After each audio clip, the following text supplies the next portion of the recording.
Gujarat technological university के मंच से आज मैं टेलेनोसिस के इस पहले कोर्स में विश्व प्रसिद्ध doctor Shri professor doctor Sudhir Shah का मैं स्वागत करता हूं और उनका परिचय देता हूं। सबसे पहले कि आप 1959 अगस्त में भरूच के एक श्रेष्ठी परिवार में और बड़े विद्यावान परिवार में आपका जन्म हुआ। उनके दादाजी जो हैं वो बहुत बड़े ज्योतिषी थे और बहुत बड़े साधक थे। जिस दिन डॉक्टर साहब पैदा हुए उसी दिन उन्होंने ये भविष्यवाणी की थी कि ये बालक दुनिया में हजारों सम्मान पाएगा और बहुत बड़ा न्यूरोलॉजिस्ट बनेगा, चेता तंत्र। तब ये न्यूरोलॉजी का शब्द भी प्रचलित नहीं था। तो ऐसे उत्तम परिवार में पैदा हुए डॉक्टर साहब आज हमारे साथ हैं।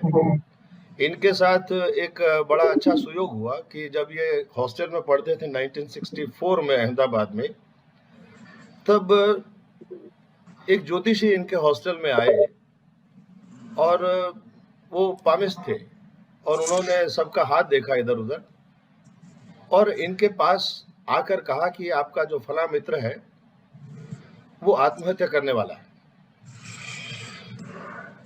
तो सभी मित्र जो हैं, एक बार ये यंगस्टर्स जो होते हैं उन्होंने अपनी अश्रद्धा व्यक्त की, लेकिन जब डॉक्टर साहब भरूच अपने घर गए तो उन्होंने देखा, उनको समाचार मिला कि उनका वो मित्र जो है उसने आत्महत्या कर ली।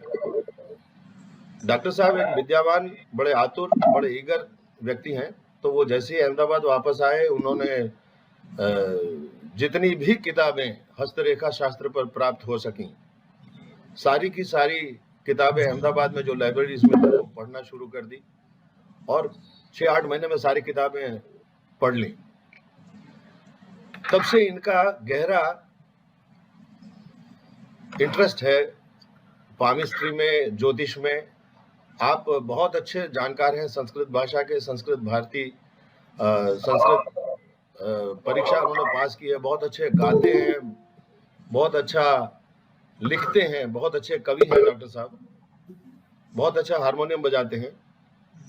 और 2016 में भारत सरकार ने इनको पद्मश्री से सम्मानित किया और मुझे गर्व है कि वो मुझे अपना मित्र समझते हैं।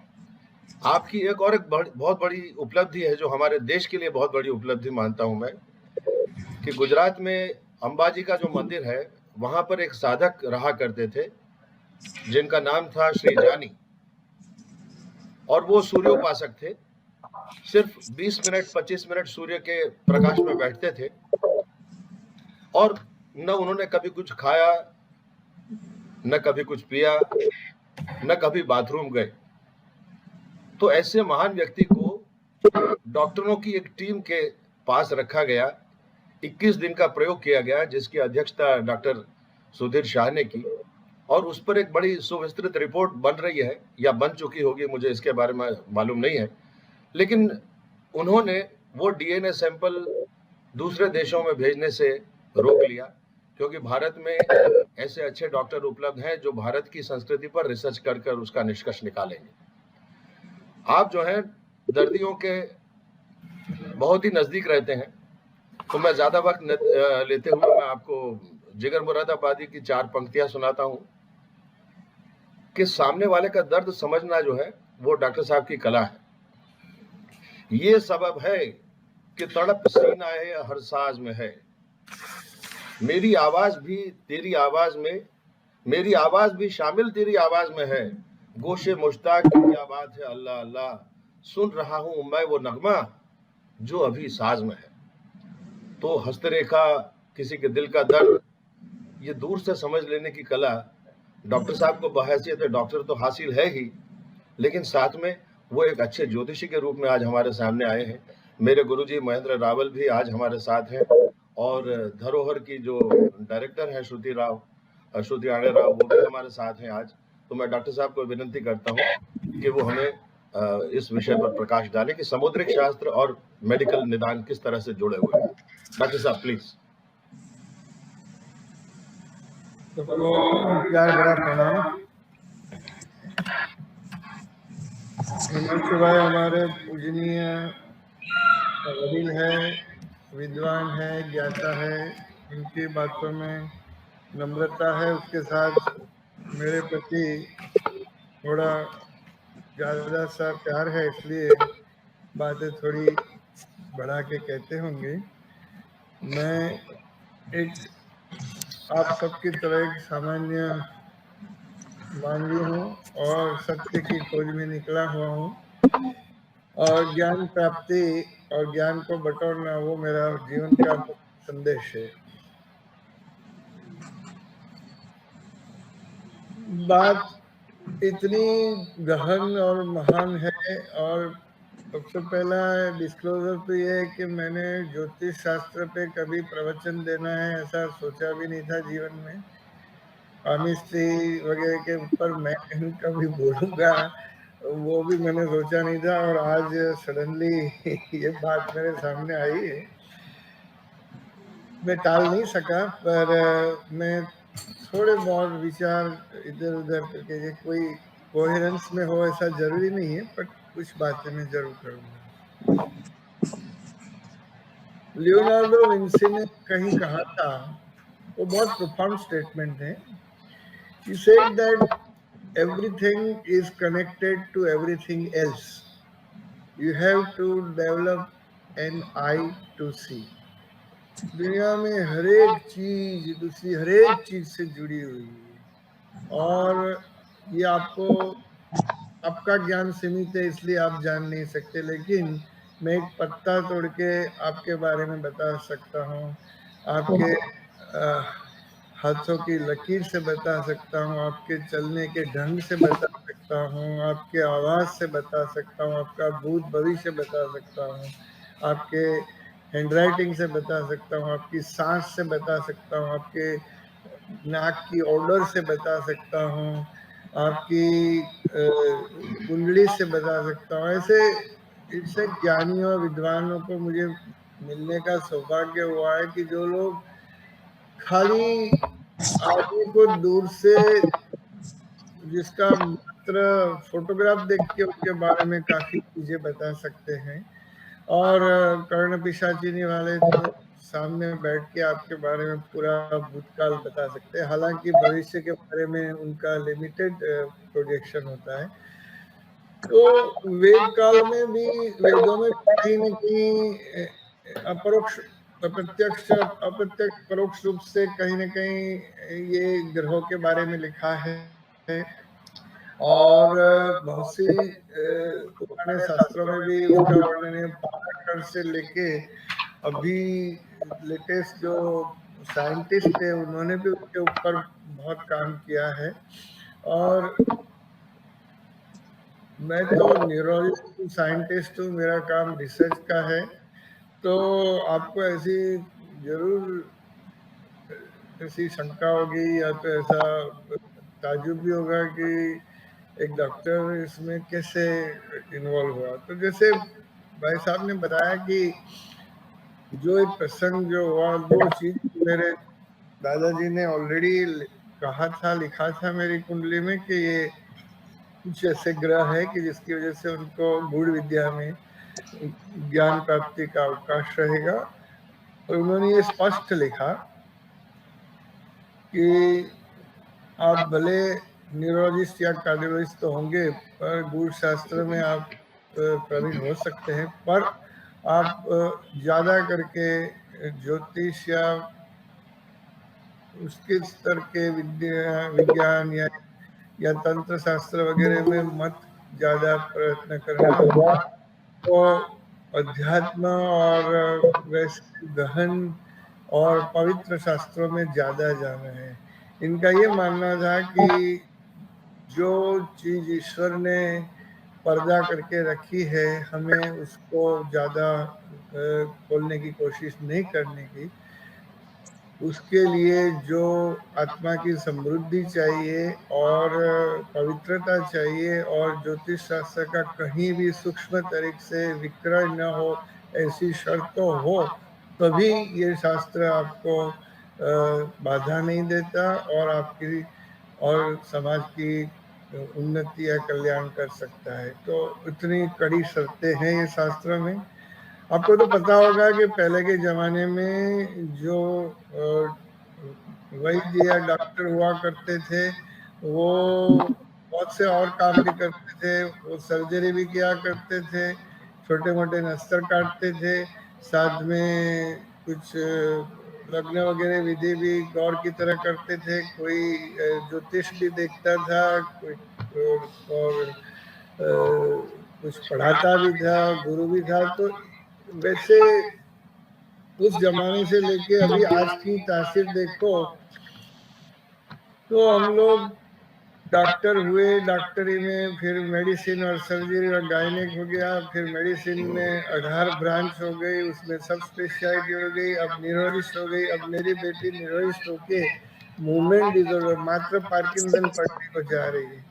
अभी ये ज़माने में जो एक आदमी जो सारा काम करता था और उसको जो शास्त्रों में एक दूसरे से कनेक्शन था, वो सारा छूट गया। अब मुझे कोई कहे कि भाई आप कुछ थोड़ा बोलो कि पेनक्रियास की सर्जरी कैसे करनी है, तो मैं सारा भूल गया हूँ, क्योंकि वो एमबीबीएस में पढ़ा था। अब तो मैंने बिल्कुल टनल विजन प्राप्त कर ली। मेरा कहने का मतलब ये है कि जिस जमाने में ये डॉक्टर लोग और ये वैद्य लोग सारी शास्त्र जान के सबको सलाह ज्ञान देते थे, वो शास्त्र का कनेक्शन सबका छूट गया। तो अभी डॉक्टरों को तो या वैज्ञानिकों या तर्क वाले रिसर्च वाले लोगों को तो ऐसा ही लगता है कि ये जो शास्त्र है, ज्योतिष, ये वो, ये कोई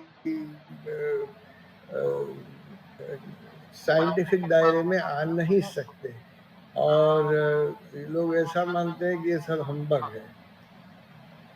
खैर मैं भी ऐसा सोचता, पर जो बात हुई कि ये जो प्रसंग जो हिमांशु भाई ने बताया, उसने मेरे जीवन की दिशा में थोड़ा बदलाव किया। मैंने एक रिसर्चर की तरह से ये विद्या को देखा, और वो जो लाइन जो उसकी जो बात करते हैं हिमांशु भाई, वो मैं शायद मेरे पास है, आपको एक सेकंड में दिखाता हूँ।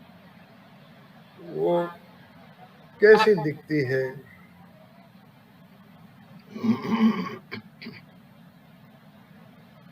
I don't know. Can you see this hand? Yes, we can see. दिखता है आपको?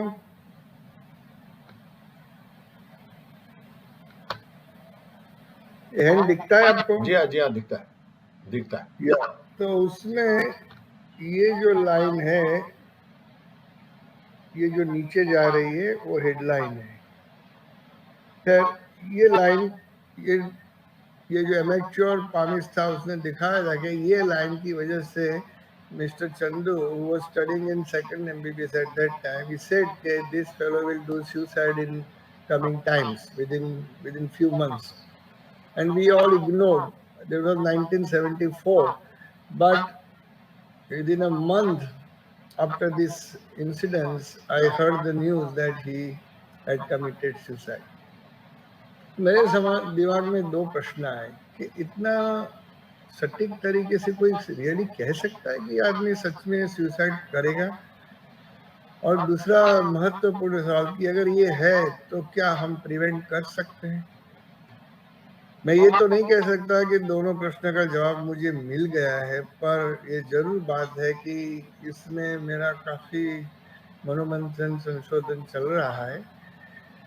और ये जान के आपको ताज्जुब होगा कि मेरे जितने पेशेंट आईसीयू में होते हैं, न्यूरोलॉजी के आईसीयू में, उसका मैं जरूर एक बार तो अपने अभ्यास के लिए हाथ देख लेता हूँ, राइट एंड लेफ्ट हैंड, क्योंकि ये सारे सीरियस पेशेंट होते हैं और उनका जब आउटकम होता है उससे मैं कोरिलेट करता हूँ, तो मुझे अप टू 90% सक्सेस मिल रही है उसमें। मैंने उसके ऊपर कोई संशोधन पत्र अभी तक नहीं किया है, क्योंकि न्यूरोलॉजी के जो क्षेत्र में मैं हूँ, जहाँ जो जिस तरह से लोग मुझे मानते हैं, फॉलो करते हैं, उसमें अगर ये अभी मिक्स करके बोलने लगूँगा तो काफ़ी हलचल हड़कंप हो जाएगा और बड़ा तो ये अब तक तो मेरे तक सीमित रखा है। मेरे स्टूडेंट भी ये इसमें कुछ नोट्स बनाते रहे। ये मेरी पर्सनल बात है। अगर कोई कहे कि ये शास्त्र अम्बग है, उसमें कुछ बराबर प्रिडिक्शन नहीं होते, तो उसमें मेरा ये मानना है कि ये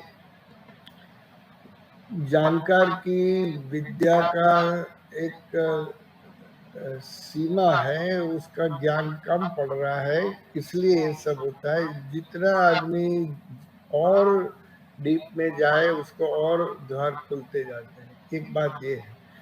दूसरी महत्वपूर्ण बात है कि ये सारे शास्त्रों के अंदर अल्टीमेटली एक फैकल्टी है जो ईश्वर दत्त है, इंट्यूटिव फैकल्टी। उसके बिना इसमें ज्यादा करेक्ट होना या परफेक्शन आना असंभव है, ऐसा मेरा पर्सनल अनुभव भी है। खैर, मैं जो पहले सीखा वो पामिस्ट्री सीखा।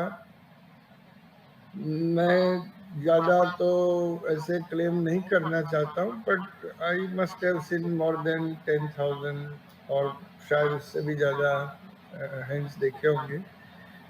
फिर मैंने एस्ट्रोलॉजी किया, उसमें भी काफ़ी ज़्यादा मोर देन 10,000 हॉरोस्कोप भी देखे होंगे। जब वो इन दिनों की बात है जब मैं एमबीबीएस पढ़ रहा था, क्योंकि ये जो इंसिडेंस हुआ तब मैं 11th में था। फिर मैंने एमबीबीएस किया, फिर एमडी किया। तो 10 साल के अंदर between 1975 to 85 I studied all this hands and even did astrology. ये जगह पे मैं स्पष्ट कर दूं कि एस्ट्रोलॉजी में जो भाग है उसमें एस्ट्रोफिजिक्स, एस्ट्रोनॉमी और एस्ट्रोलॉजी ऐसे 3 विभाग होते हैं, जिसमें खगोल शास्त्र, होरा और निमित्त वगैरह जो हम करते हैं वो सारी चीज़ें आती है। इसमें एक कैलकुलेटिव फैकल्टी होती है, एक प्रिडिक्टिव फैकल्टी होती है, और जैसे मैंने बताया इसमें इंट्यूटिव फैकल्टी बहुत इंपॉर्टेंट काम कर रही है। So coming back to what Leonardo Vinci said कि भाई आप विश्व की सारी चीजें एक दूसरे से जुड़ी हुई है और एक में से दूसरे के बारे में जान सकते हैं, एक से दूसरा चेंज कर सकते हो।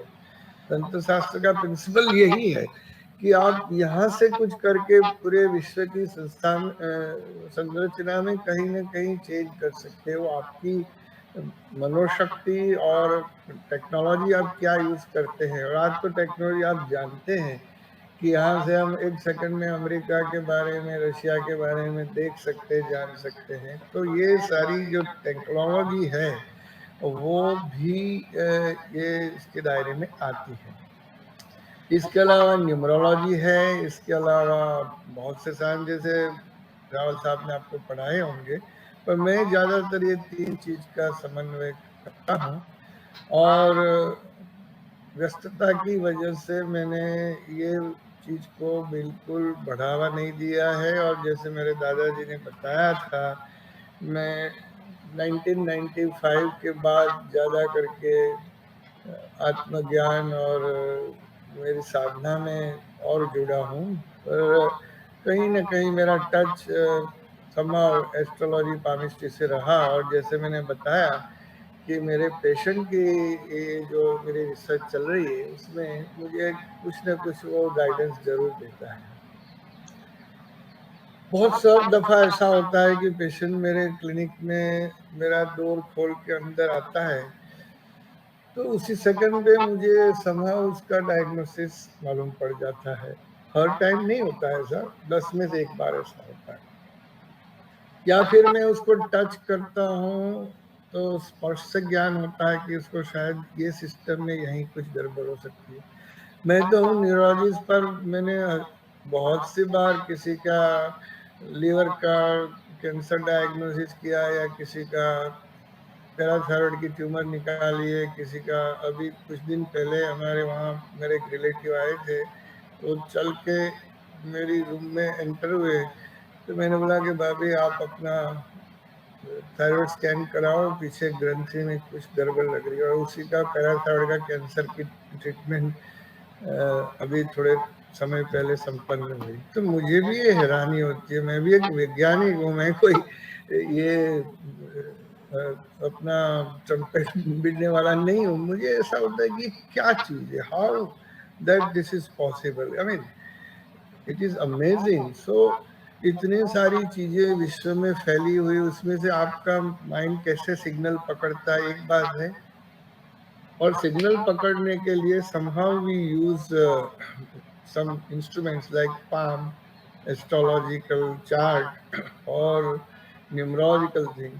और कभी कभार ऐसा होता है कि मात्र कैलकुलेटिव फैकल्टीज से भी, मतलब इंट्यूशन को यूज किए बिना भी आप काफी चीजें कह सकते हैं। कि प्योर मैथमेटिक्स का एक सिद्धांत है, उसके अंदर काफी थियरीज भी है। जैसे कि पामिस्ट्री की बात बताई जाए तो coming back to the previous time, जैसे मैंने बताया कि इंडिया में तो ऐसे लोग थे जो एक ही साथ बहुत काम करते थे, आर्यन सिस्टम में था। फिर साउथ इंडिया में ये सारे शास्त्रों का बहुत विकास हुआ, वहाँ से फिर ग्रीस से लेके मैसेडोनिया, इजिप्ट से लेके सारी जगह पे वो पहुंची। पर बात ऐसी हुई कि देयर वर 2-3 मेजर ऑब्स्टेकल्स। कि एक तो जो शास्त्रों का जो रियल अभ्यास करने वाले थे वो लोग, जैसे जैसे विद्या सेकंड थर्ड हैंड में गई, वहाँ उसका प्रचार प्रसार इसलिए कम हो गया कि जानने वाले कम होते थे, सच्चे जानकार कम थे, तो लोग उलट पुलट बोलते थे, लोगों का विश्वास कम होने लगा। फिर चर्च की एंट्री हुई तो चर्च का उसका डोमेन रिलीजन था, उसके बाहर जाके उसने सारी चीज़ों पे कंट्रोल किया। तो उसने ये सारी विद्या को या तो सोशलिज्म या विचक्राफ्ट डिक्लेयर कर दिया, और फिर उसको बैन कर दिया। फिर आया बात ऐसा कि विज्ञान का प्रवेश हुआ।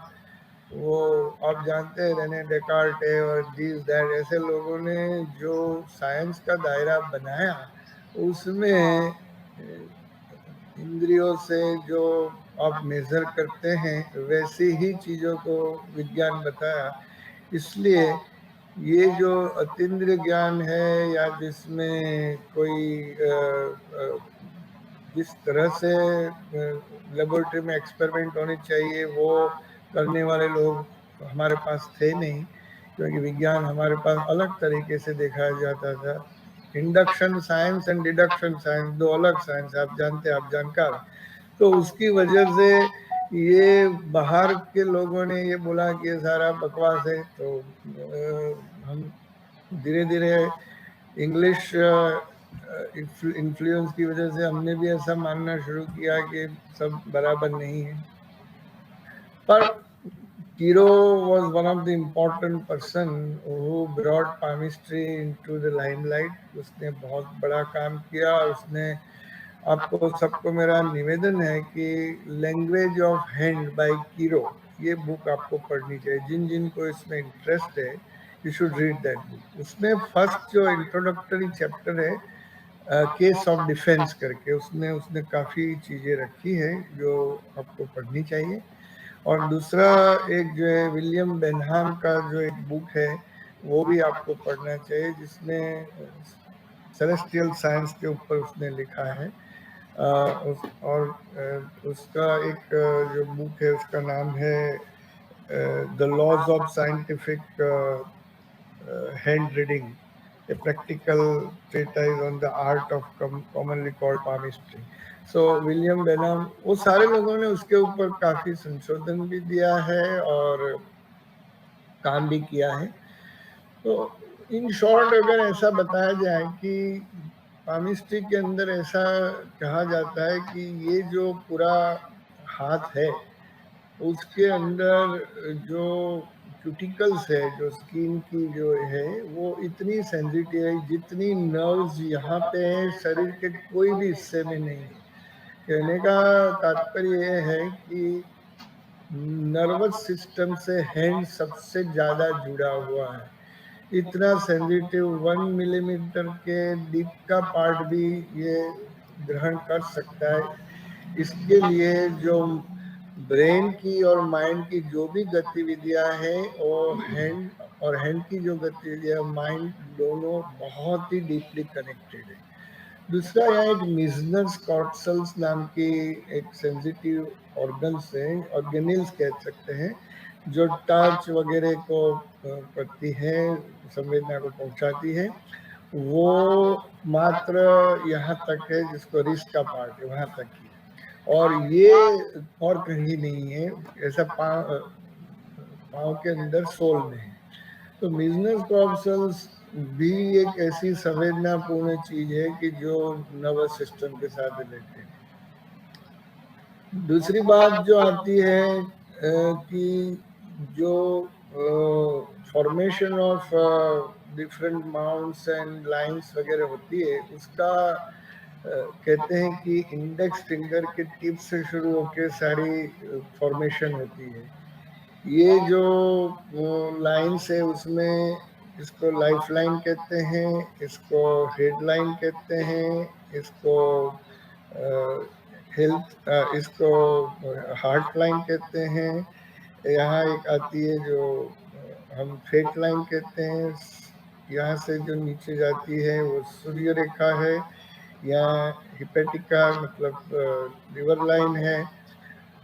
जो डिफरेंट लाइन से ये पढ़ाने का या डिस्कस करने का मेरे पास समय नहीं है। मैं जनरली कहना चाहता हूँ कि हम लोग क्या देखते हैं कि मेजर लाइंस देखते हैं, फिर उसके ऊपर एक सैटर्न की गर्डल होती है वो देखते हैं यहाँ पे।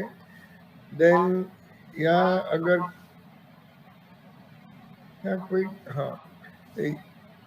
ये एक इम्पोर्टेंट लाइन यहाँ पे होती है जिसको हम गर्डल ऑफ सोलोमन या सोलोमन रिंग कहते हैं, यहाँ पे होती है। और फिर यहाँ से हेल्थ लाइन नीचे उतरती है। हेल्थ लाइन न हो तो भी अच्छा है, पर फिर भी हो तो वेल फॉर्म होनी चाहिए।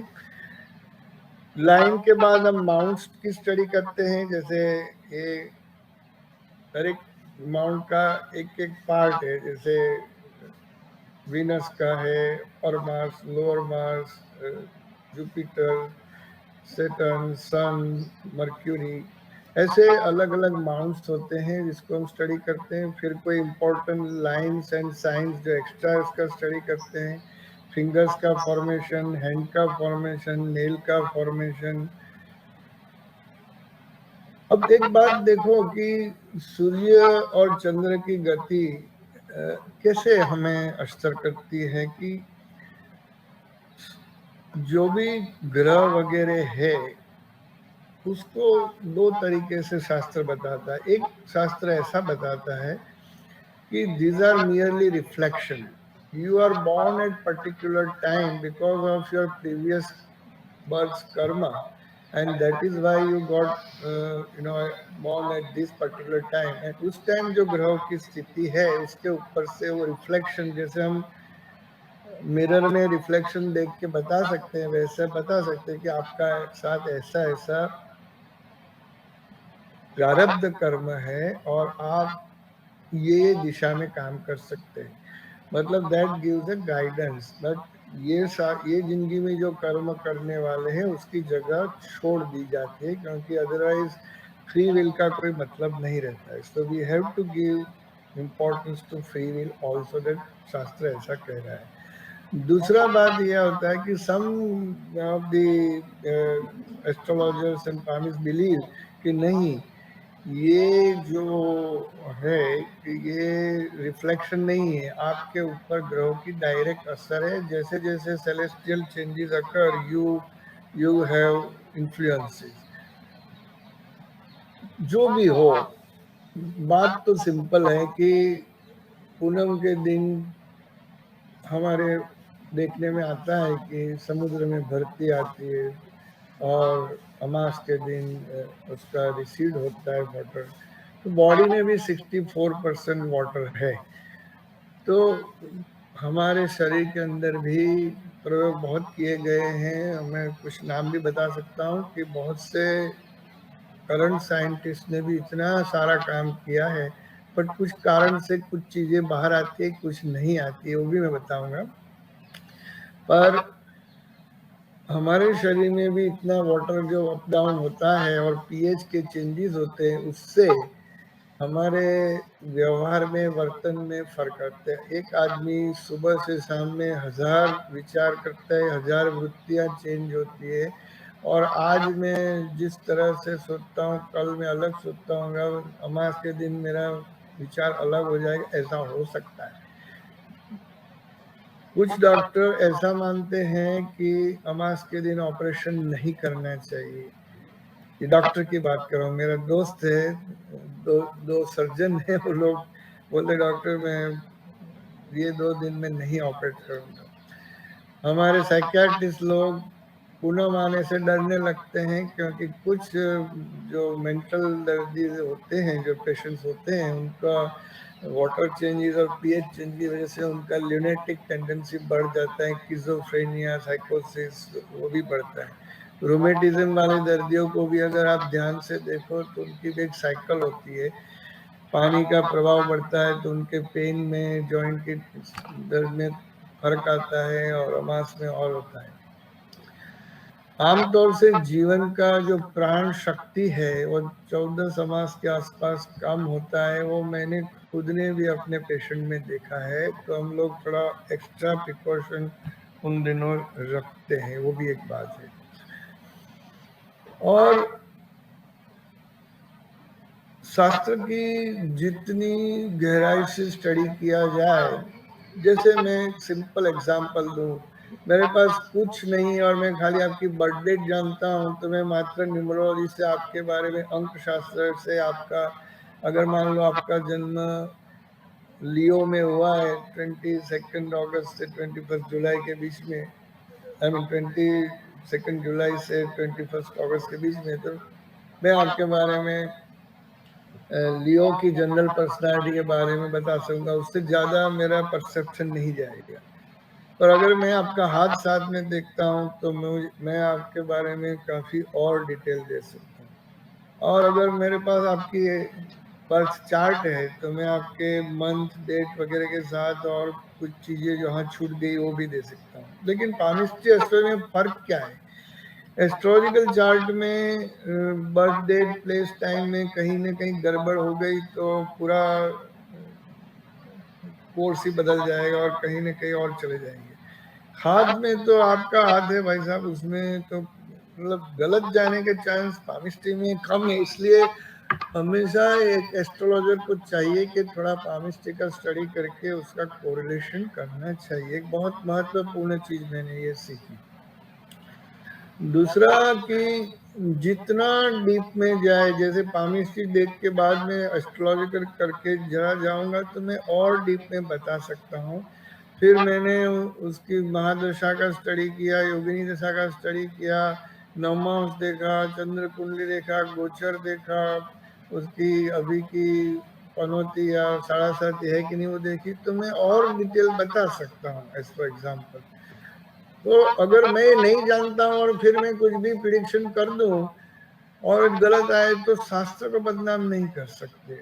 हमें हमारा ज्ञान बढ़ाना है। शास्त्र के बारे में कहने से पहले हमें बहुत ही केयरफुल रहना है। ये कहने का मतलब, जैसे मैं सोच रहा हूँ मेरे साइंस के बारे में, न्यूरोलॉजी में जब एमबीबीएस था तब मैं न्यूरोलॉजी का डायग्नोसिस करता था और आज मैं करता हूँ, उसमें आसमान जमीन का फर्क है, क्योंकि मैं 32 साल से न्यूरोलॉजी कर रहा हूँ और मुझे एक एक चीज जानने में आई, और इतनी जगह में लेक्चर देता हूँ, कॉन्फ्रेंस में जाता हूँ, सुनता हूँ, पढ़ता हूँ, लिखता हूँ, तो I know more and more intricate. Still I am a drop in ocean, because मैं जानता हूँ कि न्यूरोलॉजी इतनी आगे जा सकती है। हमारे ब्रेन में 100 बिलियन न्यूरॉन्स है, 100 ट्रिलियन उसके साइनेप्सिस कनेक्शन है। अब उसके अंदर से हम हार्डली 1 बिलियन जानते हैं, बाकी सारे के बारे में हमें पता ही नहीं कि वो कौन सा काम करते हैं, कौन से पाथवे यूज करते हैं, क्या कनेक्शन है।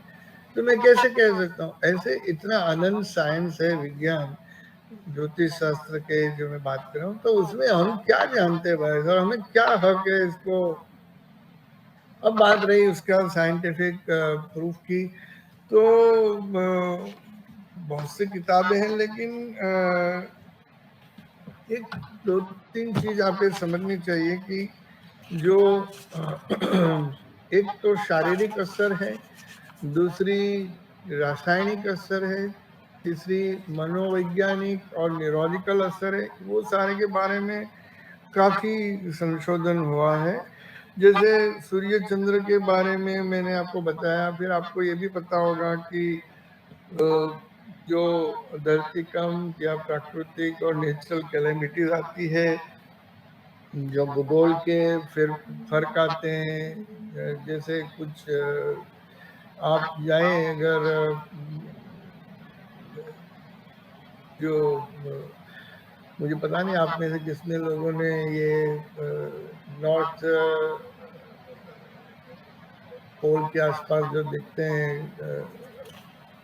कलर्स, एंड साउथ पोल के जो कलर्स दिखते हैं वो कुछ ही महीने में क्यों दिखते हैं, और वो सारी जो चीजें हैं वो उसके अंदर जो भौगोलिक चेंजेस है और प्राकृतिक चेंजेस है वो भी इस सेलेस्टियल बॉडी से है। तो ये तो जनरल बात हुई कि भाई ग्रहों की असर ये सारी चीजों पे होती है, ठीक है। इसमें दूसरी जो है रासायनिक, मतलब केमिकल जो चेंजेस है, केमिकल चेंजेस में आपको आश्चर्य होगा कि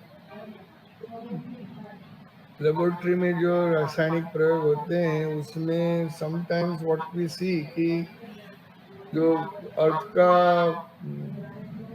इलेक्ट्रिकल और मैग्नेटिक जो फील्ड है उसकी वजह से जो लेबोरेटरी के एनिमल्स है और लेबोरेटरी के जो केमिकल्स है उसकी एक ही प्रकार के परिणाम नहीं आते, कुछ दिनों में अलग आते हैं, कुछ दिनों में there is a variation that has been all documented by lot of people, particularly professor Picardi जो है, जो I think is in university of Florence, उसने उसके ऊपर काफी काम किया है।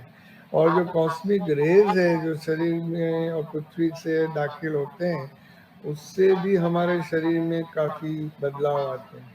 कुछ लोगों के शरीर में आकस्मिक फर्क आ जाता है, जैसे उन्होंने बताया कि भाई ये माता जी है वो कुछ खाते पीते नहीं है।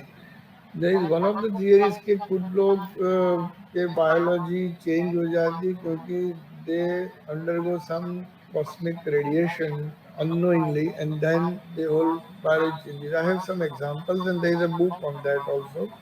ऐसे वो सूर्य कलंक के बारे में आपने पढ़ा होगा। सूर्य कलंक जब आते हैं तब पृथ्वी में I think it comes every 11 years in the cycle, तो उस टाइम युद्ध और काफी क्रांति रिवॉल्यूशन वगैरह होती है, ऐसी एक संभावना होती है। सो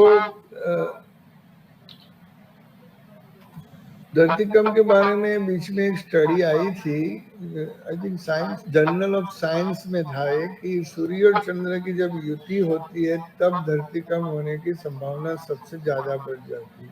और जब जब जो कॉमेट जो है धूमकेतु सूर्य के मंडल से बाहर निकल के हमारे एकदम नजदीक आने लगता है तब पृथ्वी में धरतीकंप वगैरह की संभावना बढ़ती है। सो ये सारी चीजें रासायनिक और अलग चेंजेस के बारे में है। और मानस शास्त्र के बारे में तो जितना कहा जाए इतना कम है, क्योंकि और उसका मन का जो कारक ग्रह है वो चंद्र है। चंद्र जिसका दूषित है उसको काफी तकलीफें होती है। चंद्र राहु से ग्रसित है तो भी वो बिल्कुल डबल माइंडेड रहता है। और ये तो मैंने लगभग 99% कंफर्म किया है, जिस जिस हॉरोस्कोप में चंद्र दूषित है या राहु से ग्रसित है या तो वीक है, वो आदमी का माइंड कभी स्टेबल नहीं होता है। जैसे चंद्र खुद स्टेबल नहीं है वैसे ये भी ऐसा होता है। और ऐसे हर एक जिसका सूर्य पावरफुल होता है वो आदमी किसी से डरता नहीं है और वो एक प्रभावशाली व्यक्तित्व की तरह से जाता है।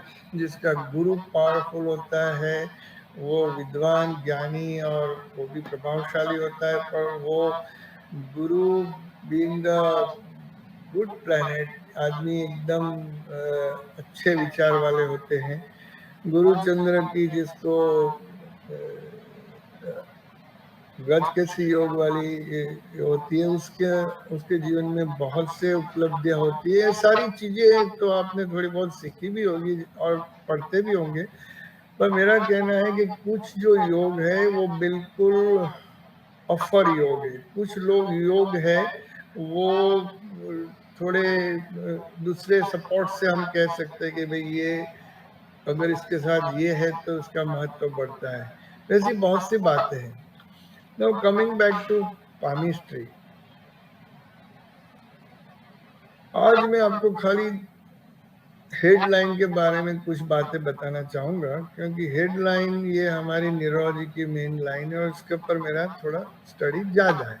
हेडलाइन ये है, यहाँ से जो जाती है आपको यहाँ याद में दिखेगी, ठीक है। अब इसमें दो थियरीज है। एक थियरी ऐसी कहती है कि जो हैंड डोमिनेंट हैंड है, जैसे राइट हैंड से लिखने वाले का, राइट हैंड से खाने वाले का, राइट हैंड से फेंकने वाले का जो है ये राइट हैंड डोमिनेंट है, तो वो हाथ आपका भविष्य और वर्तमान के बारे में बता सकता है। और then left hand becomes the one what you have inherited. तो ये मैं जन्म से लेके आया हूँ, ये मैंने जो चेंजेस करते करते बताया वो है। तो दैट इज वन थिंग। और उसमें जिसकी लाइन एकदम स्ट्रेट ऐसे होती है, वो आदमी को विद्या प्राप्त करने के बहुत अच्छे अवसर मिलते हैं, अच्छे से अच्छी विद्या प्राप्त कर सकता है। जिसको डबल हेडलाइन होते हैं वो एक्स्ट्राऑर्डिनरी जीनियस जनरली होता है। और हेडलाइन में अगर ब्रेक होता है तो या तो एक्सीडेंट जिसमें सर की चोट आती है वैसा होता है, और या तो हेडलाइन टूट जाती है तो शायद ब्रेन की वजह से मृत्यु हो सकती है, जैसे ब्रेन हेमरेज या कुछ एक्सीडेंट। ब्रेन की लाइन के ऊपर कोई आइलैंड बनता है तो इट मीन्स के quite difficult phase of that particular life part. ऐसे बहुत सी चीजें होती है, पर जो महत्व की बात है कि जैसे जैसे हेडलाइन स्ट्रेट होती है एकदम, तो आदमी बैलेंस और एकदम बुद्धि से काम करता है, एकदम रैशनल होता है। फिर जब जब वो लाइन नीचे ड्रूप होने स्टार्ट होती है धीरे धीरे ऐसा ऐसा ऐसा ऐसा करके, तो वो आदमी इमेजिनेटिव और क्रिएटिव होता है। और फिर ज़्यादा ड्रूप होती है तो एकदम इमोशनल, सेंसिटिव और अस्थिर मगज का होता है। और जब वो एकदम ये चंद्र का पहाड़ है, इसके ऊपर अगर ये लाइन आ जाती है, दिस ऐसा ड्रूप होके यहाँ यहाँ आ गई और यहाँ क्रॉस आ गया, तो that means that fellow will commit suicide. अगर क्रॉस नहीं है तो सुसाइड के चांस थोड़े कम होते हैं, बट टेंडेंसी होती है। अब उसके साथ लाइफ लाइन जो है वो भी कट हो गई है तो मृत्यु 100% है, अदरवाइज सुसाइड का अटेम्प्ट होके सीवियर इंजरी हो जाती है। अब ये बात तो मेरे टर्निंग पॉइंट की स्टार्टिंग थी, तो मैंने मेरे पास जितने भी हैंगिंग के पेशेंट आए, जितने भी सुसाइड के पेशेंट आए, उसके अंदर ये स्टडी किया।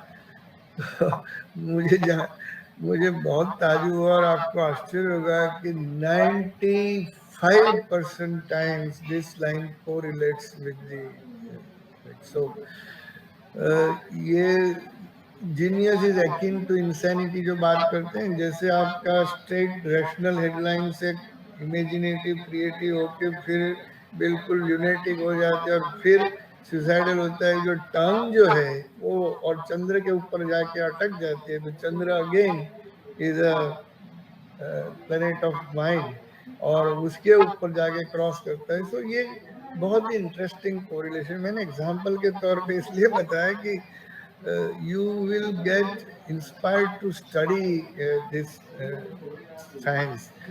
अब उसको साइंस कहने में तकलीफें कहाँ आ रही है, वो जो लोग हैं उनको पता नहीं है, but I will give name of few scientist.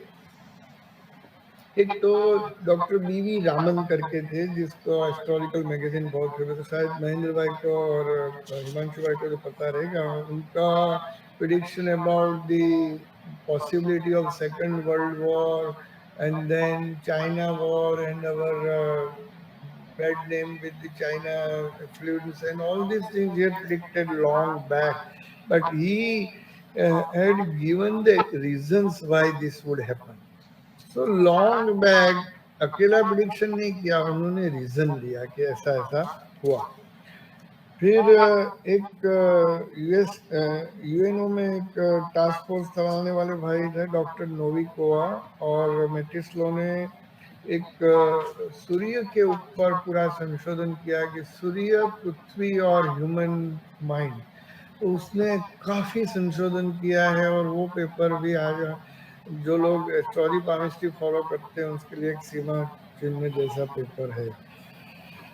वैसे जो लोग बाहर से बोलते हैं कि जिन डॉक्टरों, साइंटिस्टों, पॉलिटिशियन को आप सुनते हैं कि ज्योतिष शास्त्र, पामिस्ट्री हम्बग है, वो लोग या तो मेरे पास या तो दूसरे एस्ट्रोलॉजर पामिस्ट के पास बताने छुप छुप के आते कि साहब क्या है भविष्य। सो लोग दो तरह की बात करते हैं। हालांकि मुझे टाइम नहीं है किसी का देखने का, इसलिए और वैसे भी I don't get involve into this except for some exceptional reason. But कहने का मतलब है कि लोग और आपको ये भी मैं बताऊंगा कि मैं फेमस क्यों, एक एग्जाम इंसिडेंट से मैं बताऊंगा उसमें।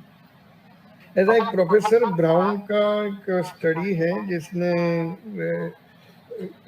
एक स्टडी में उसने ऐसा किया कि एक बंद रूम के अंदर उन्होंने जहाँ पे प्रकाश और टेम्परेचर और प्रेशर चेंज कर सकते हैं ऐसे रूम में रख के एनिमल्स पे स्टडी किया। उसने बताया कि सूर्य और चंद्र की जो स्थिति होती है उसका डायरेक्ट प्रभाव ये बायोलॉजी पे होता है और उसका प्रसिद्ध पेपर हुआ है, नाम प्रोफेसर ब्राउन, आप थोड़ा स्टडी करो तो मिल जाएगा। वैसे electromagnetic radiation and human biology, उसके ऊपर भी काफी पेपर है, नेट पे आपको मिल जाएंगे। फिर एक फ्रेंच न्यूमरोलॉजिस्ट था जिसने स्टडी किया कि भाई कुछ प्रोफेशन वाले लोग कौन से टाइम में उसका जन्म होता है। तो उसने देखा कि पहले उसने डॉक्टर को पकड़ा, तो 25,000 हॉरोस्कोप उसने स्टडी किया ऑल ओवर वर्ल्ड, जिसका उसने देखा कि शनि या मंगल के प्रभाव के अंदर जन्म जिसका हुआ है वो लोग को डॉक्टरी का चांस मिलता है या तो उसको सक्सेस मिलती है।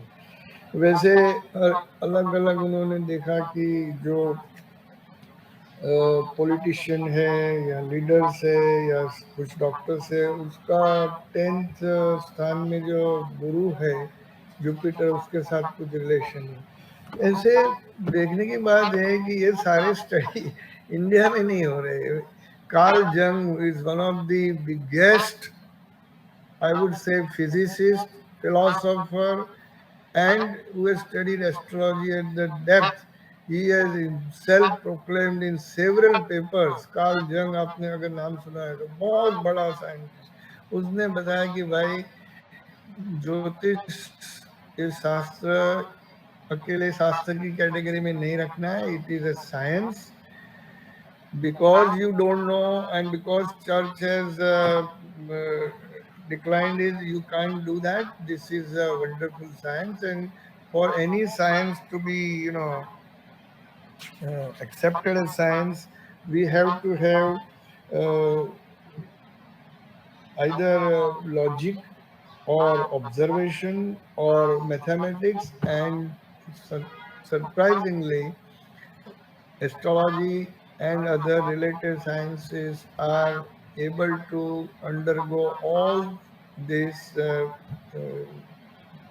tests. सो उन्होंने ये बता दिया कि there is nothing like non science और nonsense, this is a pure science. Only thing कि उसको पढ़ना पढ़ाना, उसका प्रचार करना चाहिए, लोग उसके ऊपर स्टडी करें, पीएचडी करें, तो उसमें से कुछ विश्व के कल्याण की बात हो सकती है। और एक बहुत बड़ा स्टेटमेंट यूरोप का है कि if any science, art or work has for its beginning, its object, and its end.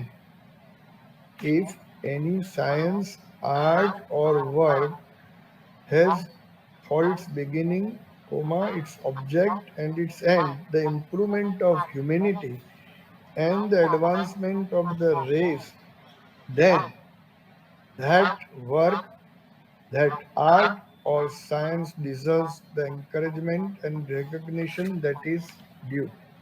तो हम लोग कितना उसके लिए कर रहे हैं। और कोई भी आदमी ऐसा तो जरूर कह सकता था कि हिप्नोटिज्म इज बकवास। आज से आप अगर 25-50 साल पहले देखो तो हिप्नोटिज्म के बारे में वो पब्लिक चौराहे पे दिखाने वाली कोई एक विच क्राफ्ट नाम की चीज थी या सोर्सरिज्म था, और पीपल यूज टू कंडेम, लोग देखने जाते थे, फिर उसको गालियां दे के आते थे। और all religions and all political people used to decline. Even doctors did not believe. Hypnotism was considered a black magic, black art, even in doctors. Now, hypnotism has become the mainstream of science. It's been accepted. अब hypnotism में क्या science, आप कैसे prove करोगे? So certain things require proper, methodological investigation. Like that, मेरा ये सारा कहने का रीजन ये था कि एक तो शास्त्र कहो या साइंस हो तुम्हारे पे है, और शास्त्र हो तो भी मुझे तो कोई इसमें दिक्कत नहीं है। वेद मेरे लिए शास्त्र है, गीता मेरे लिए शास्त्र है, तो ठीक है, मेरे लिए पूज्य है, मैं उसको फॉलो करता हूँ। पर विज्ञान की भाषा लोग बोलते हैं तो let it come into the category of science so that we can use it for common people, because people accept science and scientific language. All of us, we have to study properly under the guidance of a teacher. जो लोग के पास समय है, ज्ञान है और उसका methodology है, उनको कुछ न कुछ पार्ट लेके, प्रोजेक्ट लेके करना चाहिए। और कम से कम उसकी बदनामी तो नहीं होने देनी चाहिए, इतना मैं जरूर कहूँगा। और before I and my talk, because now my voice is fading, Himanshu bhai knows that I was sick for last 4-5 days. तो मेरे साथ एक घटना हुई थी जब मेरा इंट्यूटिव फैकल्टी बहुत ही फुल फोर्स में चल रहा था। तभी मैंने एमडी की एग्ज़ाम की तैयारी मेरी चल रही थी। 1984 की बात है, 4 नवंबर को मेरी एमडी की एग्ज़ाम थी। और एमडी के एग्ज़ाम के चतुर्थ पेपर के अगले दिन मुझे रात को मेरा पेपर स्वप्न में दिखाई दिया। उसमें लिखा था कि right an essay on collagen disease. तो मैं तो भड़क गया और रात को उठ के पूरा कोलेजन डिजीज पढ़ लिया, और एग्जैक्टली वही पेपर दूसरे दिन आया। अब उसको आप क्या कहेंगे? इसको ज्योतिष कहेंगे, विज्ञान कहेंगे, स्वप्न शास्त्र कहेंगे, क्या कहेंगे पता नहीं। मैं आशा करता हूँ कि आप में से कुछ लोग उसमें से कुछ ग्रहण करके ये विद्या को विश्व कल्याण के लिए यूज करें। और फिर भी मैं ये तो यही कहूँगा कि सबसे ऊपर जो विद्या है वो अध्यात्म विद्या है। उसके नजदीक कोई ज्ञान नहीं सकता। तो ये सब चीजें जीवन के यात्रा के दौरान ज़रूर करें, पर फाइनल तो हमें आत्मा का ज्ञान ही लेना चाहिए और इसलिए हमारे जो पवित्र शास्त्र है, उनका रोज़ अध्ययन करना चाहिए। शिवमस्तु सर्वजगतः परितनिर्भावन्तु भूतगणा दोषा। मुझे ऐसा लग रहा है कि ये सारे जो क्वेश्चन हैं, आप हिमांशु भाई, हाँ जी, I would have love to interact, और ये तो आई कैन अंडरस्टैंड। बहुत ही अच्छे क्वेश्चंस में एक ये तो ये शास्त्र तो साइंस के दायरे में भी आता है और जेनेटिक्स के भी अंदर भी आता है। आई वुड लव, बट मेरी प्राण शक्ति अब बहुत ही कमज़ोर हो रही है। मैं लास्ट 15 मिनट से बिल्कुल खींच रहा था, तो if you don't mind, take the questions and at appropriate time I'll try to answer them. मैं समझ सकता हूँ डॉक्टर साहब ने ये बहुत बड़ी मेहरबानी की है कि वो पिछले 4 दिन से बुखार में थे, लेकिन मेरे आमंत्रण पर और आप सबका प्यार देखकर उन्होंने ये समय निकाला और कल ही वो ठीक हुए हैं। इतनी कमज़ोरी के बावजूद उन्होंने ये समय निकाला है। अंत में मैं उनका शुक्रिया अदा करते हुए ये कहता हूँ, उन्होंने जिस तरह से पूरे सब्जेक्ट को हमारे सामने रखा, तो मुझे लगता है कि मैं भी बहुत बड़ा पामिस्ट हूँ, उन्हीं की तरह हूँ। तो उन्होंने जो कुछ कहा मेरे दिल में लगा। मुझे गालिब का एक शेर याद आता है, जो उनका धन्यवाद करते हुए मैं कहता हूँ, देखना तकरीर की लज्जत की जो उसने कहा, देखना तकरीर की लज्जत की जो उसने कहा, मैंने ये जाना कि गोया ये भी मेरे दिल में है। तो मैं ऐसे दिल के साथ तहे दिल से डॉक्टर साहब का शुक्रिया अदा करता हूँ और GTU के इस मंच से मैं उनका आभार व्यक्त करता हूँ। नमस्कार।